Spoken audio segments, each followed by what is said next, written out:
Hello, y'all. Welcome to lesson 45. We'll be covering structure 2.2.8. This will be part one of two parts.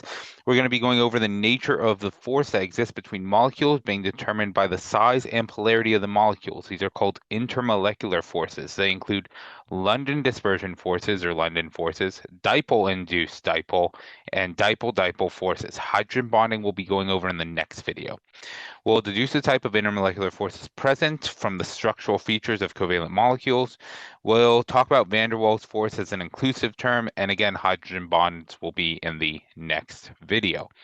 So, with that said, we are going to introduce intermolecular forces, or abbreviated IMFs. So, when we talk about atoms bonding to other atoms, we are actually talking about intramolecular forces. And these make up our ionic bonds, covalent bonds, and as we'll learn later, metallic bonds. So anything that's atom to atom that holds atoms together, those are intramolecular forces. Intra meaning like inside the molecule. So these make up our like compounds, molecules, and like metals. So those are what we've learned about already, intramolecular forces. But today we're going to be talking about intermolecular forces. So intermolecular forces comes from the root word inter, which you can think about like interdisciplinary or international. So intermolecular means between molecules. So these happen from like one water molecule to another water molecule, or one oxygen molecule to another oxygen molecule, or maybe one argon atom to another argon atom. It does say intermolecular, but we're talking about between molecules or atoms as such. So the really important thing here is that these, like all forces we've learned, are still electrostatic attractions between things, in this case between molecules. So everything we learn is all about these electrostatic attractions, positive and negative forces. So when we have a cup of water, it's not one giant molecule, but it's in fact many discrete molecules of water that I'm just going to go ahead and draw these partial charges on. So the hydrogens are less electronegative to the oxygens more electronegative. So what we have here is a bunch of little molecules that look a bit like this. And I'm placing them very specifically so that we can mess around with them a little. I'll even turn this one a little. It doesn't really matter too much. So these bonds that we have between the molecules are, or between the atoms, are covalent bonds. And we've learned about these. These are our intramolecular forces. But what ends up happening is we actually have an attraction between oppositely charged atoms. Even though these are partial charges, the partial positive of the hydrogen is going to attract the partial negative of a neighboring oxygen. And these little forces, these are going to be our intermolecular forces, or our IMFs. And this happens in every single molecule. There's going to be these attractive forces. And we're going to discuss what these are. Now, something of note is that intermolecular are always going to be stronger than IMFs, or almost always. So they're always going to have more strength. This is why things like diamond, which is a covalent network structure, is stronger than water or stronger than ice, or even so, stronger than, we'll say, ice, because ice is held together by intermolecular forces, while diamond is held together by intramolecular forces. The covalent network is all inter, while ice is held together by IMFs. Something else of note is that IMFs dictate phase changes, or dictate most phase changes. So when we're taking water and we're melting it from ice to liquid water, we are loosening those IMFs. And then when we vaporize water, we are breaking those intermolecular forces. Vaporize H2O is breaking IMFs, which also dictate the strength because when you add heat to water, it doesn't explode into hydrogen and oxygen. It breaks into discrete molecules of water first. So these forces are in all molecules, but they differ quite a bit. And like I said, they change all these forces and they change all these interactions and properties. So let's look at two molecules. So we're going to do a little example. We have two molecules here. Oops. Ethoxyethane, which is, we'll learn how to name these later, and butan-1-ol. So ethoxyethane has the molecular, or not molecular formula, well, yeah, the chemical formula C4H10O. Butan-1-ol also is C4H10O, but they're in different orientations. If we look at the structural formula, oops, of ethoxyethane, whoops, I need to get quicker at drawing these, or I guess I could pause this and come back when it's drawn, which I will do with butan-1-ol. But ethoxyethane looks like this weird molecule. Two carbons with a bunch of hydrogen, then oxygen, then the same thing, two carbons. Butan-1-ol, I'll actually just draw it out as quickly as I can. Whoops. Looks like this. The big difference here is that instead of having the O in the middle, the O is bonded to a hydrogen and a carbon. When we look at molecular geometry too, you'll notice that we talked about polar molecules versus nonpolar molecules. This thing is symmetric across all axes. This molecule is asymmetric. So something we can note is that this is nonpolar, while this is polar, just based off its structure. Uh, so we are likely going to have some different properties because these are different molecules. So let's look at the boiling point. Ethoxyethane boils at 35 degrees Celsius. So on a hot day, it would start boiling. Butan-1-ol boils at 117 degrees Celsius. So something about its structure, something about its bonds, but specifically its intermolecular forces, accounts for this big jump in boiling point. So these molecules hold together a lot better to each other than these molecules. So why are they so different? So that's what we're going to seek to learn today. So we're going to start by talking about the four different types of IMFs. Now today we're only going to cover three of them, but we're still going to name them all. So the four types of IMFs, and this is the order we're going to cover them. London forces, or London dispersion, which I'll also abbreviate to LDFs. We have dipole-dipole, which we know what dipoles are. We learned about them when we were talking about polar molecules. We have dipole-induced dipoles. And this one I will also abbreviate to DIDs. And lastly, we have hydrogen bonding.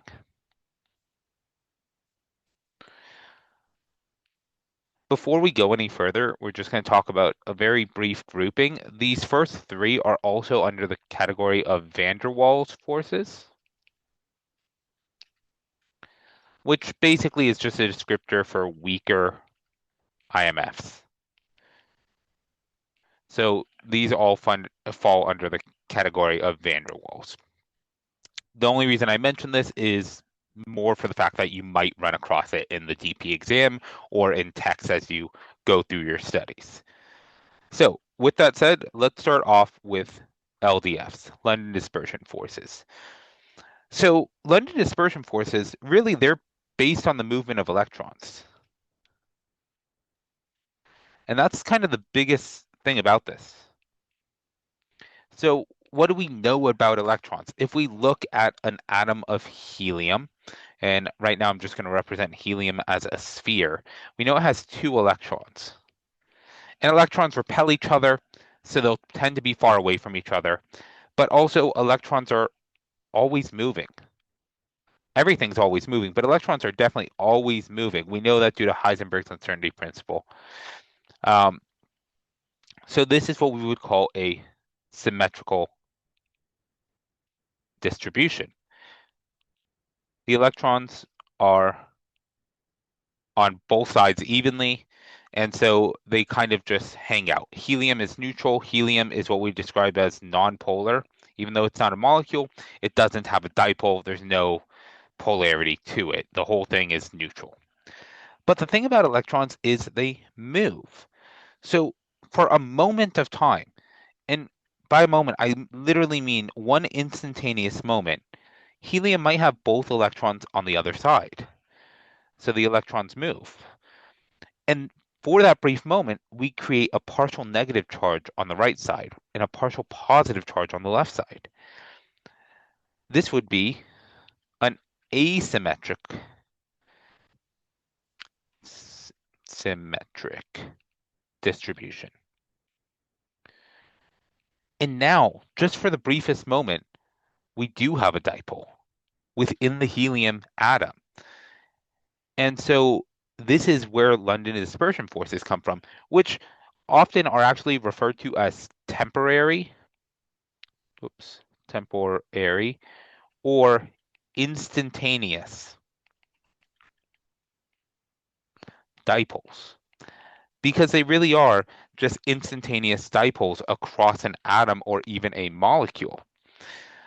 This asymmetric distribution of charge makes this now polar just for a moment, and that can affect neighboring atoms or neighboring molecules.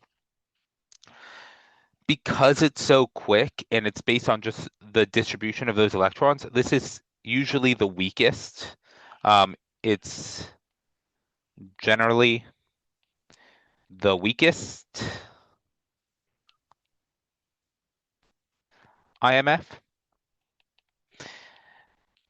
And again, it's only temporary. However, because they can interact with other atoms, they can create like more permanent dipoles, and there's always one of these going on in a solution. Also, because based on the movement of electrons, the more electrons is the same thing as a stronger force. So this force can increase with really large molecules because we'll also have these larger dipoles. So that's the important thing about this.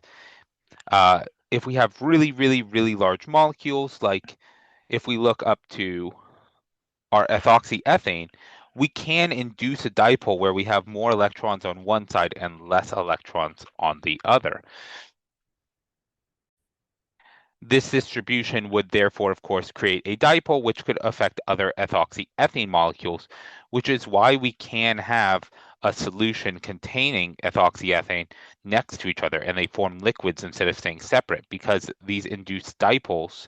So if we have one and this side is partial negative, this side is partial positive, and we have another one below, this side might become partial positive and this side might become, or reverse, partial negative to partial positive, negative to partial positive, so that we can have an induced dipole and we can attract neighboring molecules. So it's all based on those instantaneous dipoles. It is incredibly important because this is what keeps things like geckos. Geckos use London dispersion forces to hold onto walls because they have so many large molecules on their feet.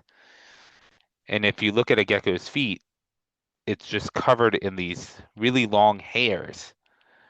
And these long hairs just use very large molecules that have London dispersion forces so they can stick to glass via LDFs. That's my bad drawing of a gecko foot. Anyways, that's London dispersion forces.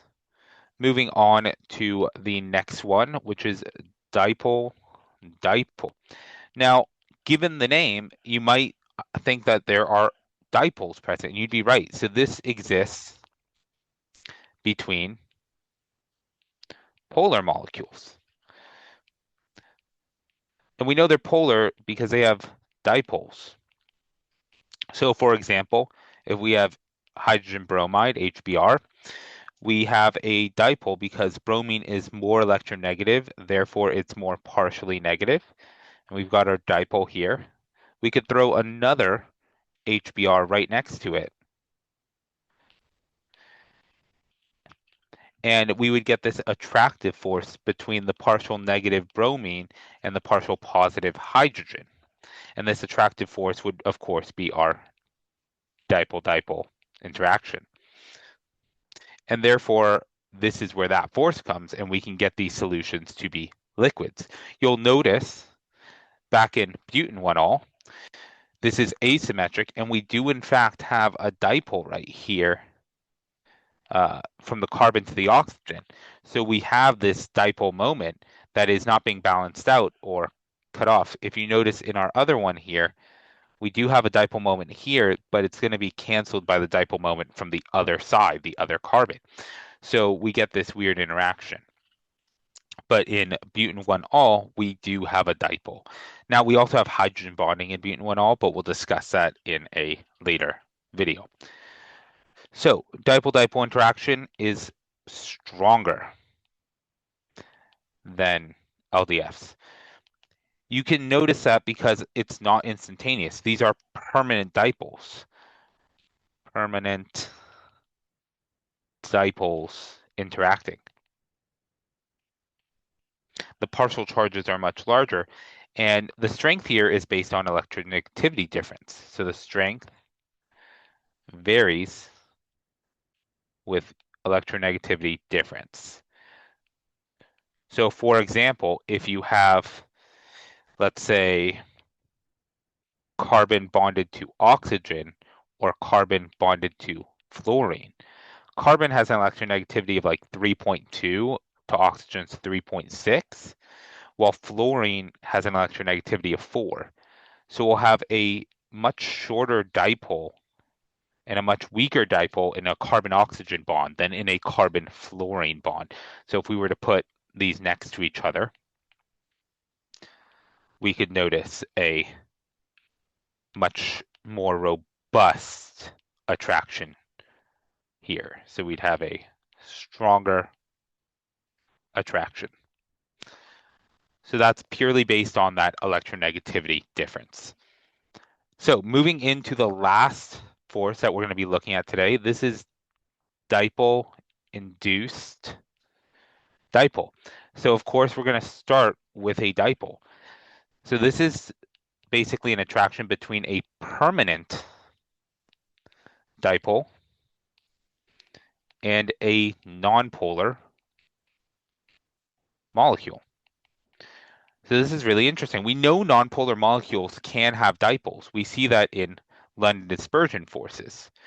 But we can induce that dipole via another molecule with a dipole.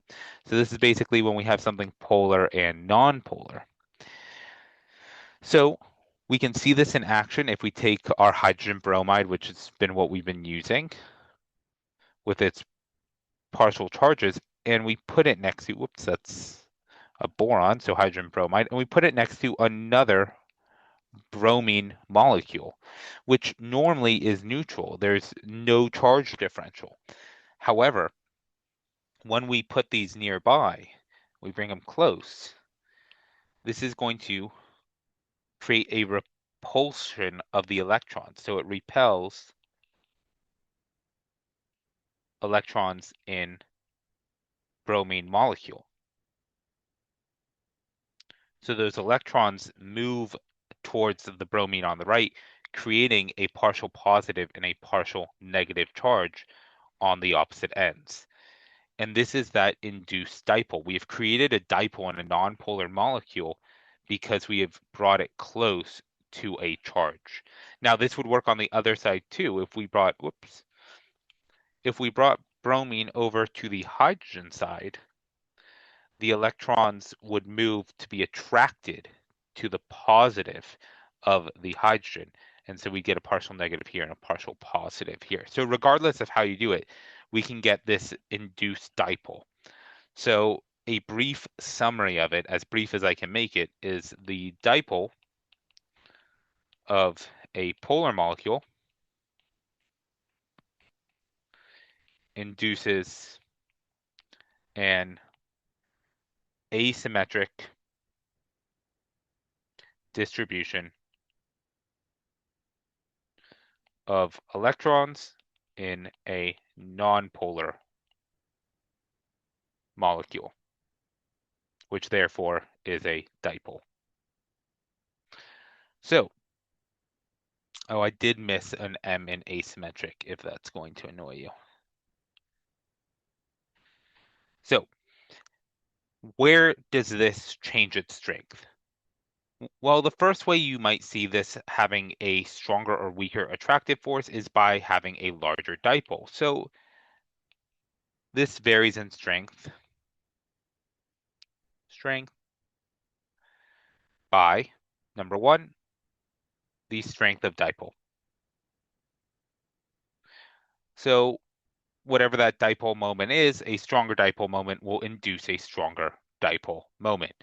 However, the more important one actually, so you can put a little star, is that this is mostly going to be based on how susceptible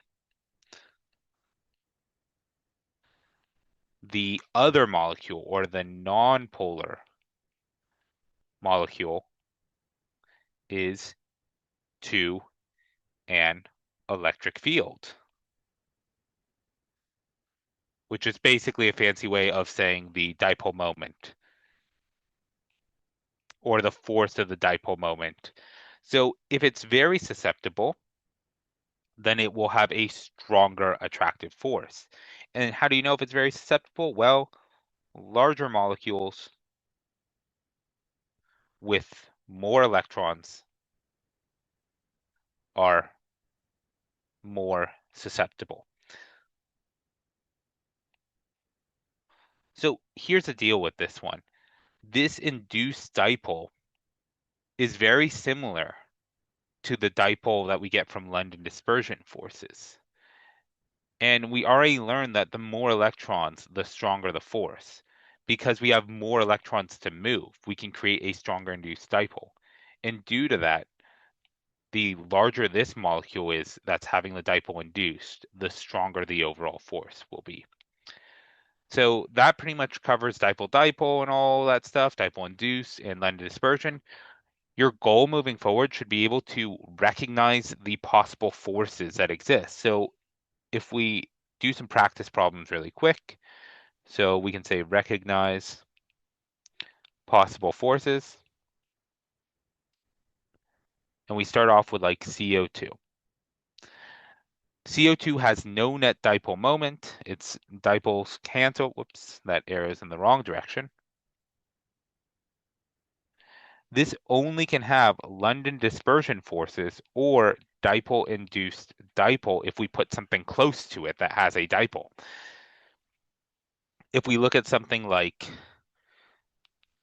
HCl, or let's actually make this even more complex. Let's use an example we used earlier, dichloromethane. This was from a previous lesson, HCl. Cl. This is polar.